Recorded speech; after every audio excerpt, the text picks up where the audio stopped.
literally just vomited. I took this medicine for my toothache.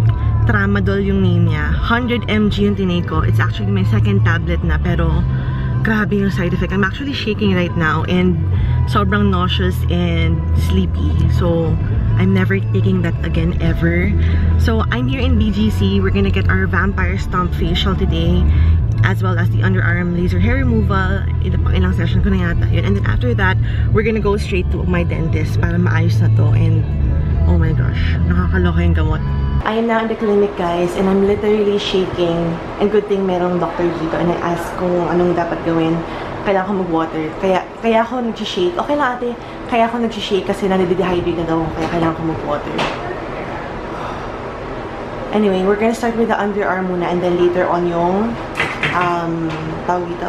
Vampire Stomp. I just vomited again, guys. And this time, sobrang dami kong vomit. And now I have a massive headache. Oh my gosh. And I googled tramadol overdose. Hindi naman daw overdose. Actually, may doctor dito. And then she told me, hindi siya overdose. Siguro hindi lang kaya ng katawan ko yung dosage na tinake ko. So, this is, oh my god. I hate this. Anyway, today we're gonna do the Vampire Stomp facial and underarm laser hair removal. Yon. So, habang in-underarm ako, laser hair removal, lalagyan na ako ng EMLA for the Vampire Stomp session later. Yung EMLA is parang ano siya, numbing cream, para hindi ka ma-feel masyado yung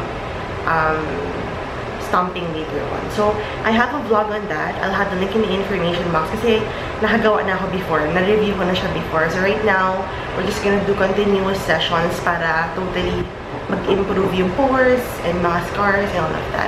Right now, prepping for the Vampire Stomp facial. So, cleansing muna and then right now, moisturizer. Yung moisturizing milk man. Okay, and then after that, yung EMLA, no? Yes, ma'am. Yan. This one is the EMLA na, guys. So, ano tawag sa kanya? Yung topical anesthesia. Topical anesthesia. So, merong plastic para daw hindi mag-evaporate yung anesthesia. Yan.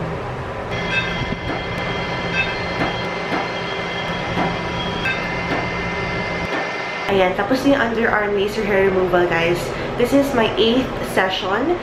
We have 2 more sessions to go and then totally wala na talaga. Actually, ngayon, girl, wala ng buhok talaga. And I'm really, really satisfied with the underarm laser hair removal here at Doctor's Beauty Lawson. If ever you want to avail of it, I'll have the link in the information box and yung promo code and all of that stuff para maka-avail kayo ng, I think, 1,000 per session if you buy 4 sessions. And if you mention my name, of course. We're in another room, guys. So, ito na yung room for the Vampire Stomp facial. This is what I'm wearing today.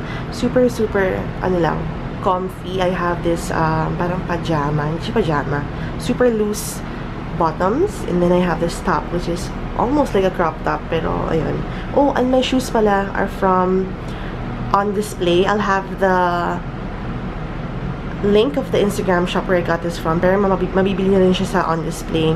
I already put up the haul video, so pwede rin siya mapanood agad. I'll have the link in the information box as well. Ang ganda namin na to, diba? Love it! I have another mirror over here. Yan, medyo nagna-numb na yung face ko because of the EMLA, which is a good sign. Ito yung itsura ng clinic nila here. Ito gagawin yung EMLA. And my favorite part of this room is this one.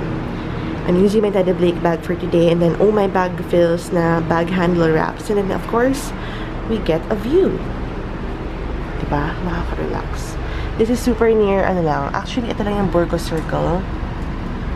Umuulan ba? Parang umuulan. So we're just waiting for a few more minutes para mag-settle yung EMLA, and then after that, blood extraction, since ang ginagamit sa Vampire Stomp facial is the platelet-rich plasma. So I'll have more information about this treatment down in the information box because I did a review on this before, and it's recommended na regular yung paggawa mo ng treatment na to para nga super ganda ng results niya. Doc Maan is here na titake na lang yung blood ko. Oh my gosh, needles again. Ano yung needles natin ko? Maliit lang ba? Manipis lang. Hi! Hi! 4cc yung kinuha nila, guys. So, usually daw for the face, 4cc na blood ang kinukuha. Pero depende if Kasi ang Vampire Stomp, hindi lang siya for the face. Pwede siya sa ibang body parts. Ayun. So, my mouth is really, really dry. I have to hydrate later. Kaya kailangan ko uminom ng Gatorade. Kasi nga, diba, I vomited. Kaya yun. Kaya medyo nahirapan sila hanapin yung vein ko. Kasi nga, dehydrated siguro. Anyway, we're just gonna wait to centrifuge pa nila. Tapos, number stop na. Now we're removing the EMLA na, guys. And by this time, 45 minutes na kasi ako naka-EMLA and wala na ako ma-feel sa face. Totally numb.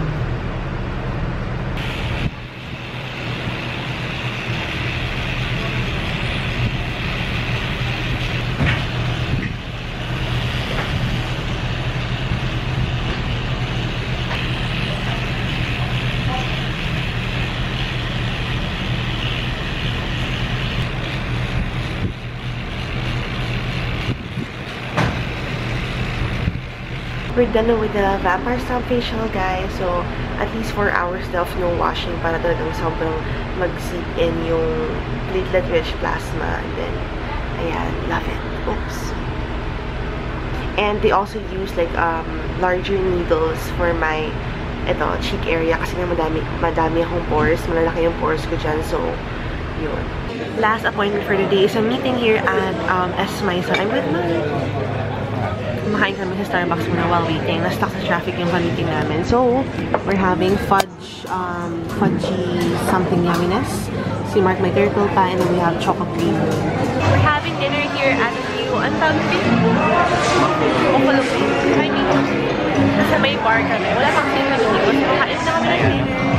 Fun. Ayun, a bar area.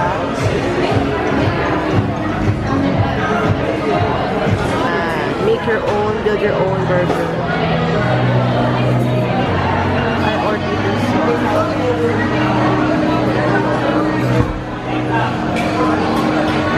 Yummy!